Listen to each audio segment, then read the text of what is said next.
গরুর মগজ বা ছাগলের মগজ যেটাই বলেন না কেন সেটা কিভাবে পরিষ্কার করবেন, কিভাবে রান্না করবেন আজকে রেসিপিটা দেখে নেন, একবারে শিখে নেবেন। তো হ্যালো, আসসালামু আলাইকুম। কি অবস্থা সবার? তো এখানে আমি একটা গরুর মগজ নিয়েছি। তো মগজটা আমি ভালোভাবে পরিষ্কার করে নিব। গরুর মগজের ভিতরে বা খাসির মগজের ভিতরে রগ থাকে, সেই রগগুলো ফেলে দিতে হয়। এই রগের সাথে আসলে খাওয়া যায় না।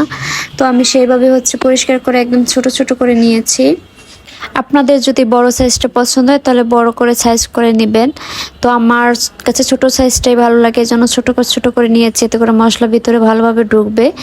তো চুলায় একটা কড়াই বসিয়ে তার মধ্যে খানিকটা তেল নিয়ে নিব। আমি এখানে অনেকটা তেল নিয়েছি, কারণ মগজ রান্নায় তেলটা একটু বেশি লাগে, পেঁয়াজ কুচিও বেশি লাগে। এখানে আমি প্রায় 1 কাপের মতো পেঁয়াজ কুচি নিয়ে নিয়েছি।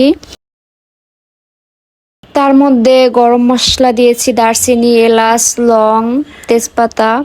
তো সব কিছু দিয়ে আমি আদা রসুনের সাথে ভালোভাবে বেছে নেব। এখানে আমি 1.5 চা চামচ আদা রসুন বাটা দিয়েছি, কারণ মগজের মধ্যে একটু আদা রসুনের পেস্টটা বেশি লাগে। তো তারপর হলুদের গুঁড়া, মরিচের গুঁড়া, ধনিয়ার গুঁড়া, জিরার গুঁড়া সব মশলা একসাথে দিয়ে আমি ভাজবো তেলের মধ্যে। পানি দেওয়ার আগে কিছুক্ষণ ভেজে নিব। এরপর আমি অল্প একটু পানি দেব কষানোর জন্য। মশলাটা কষে আসলে এটার মধ্যে দিয়ে দিতে হবে সেই মগজটা, যেটা পরিষ্কার করে ধুয়ে রেখেছিলাম সেটা।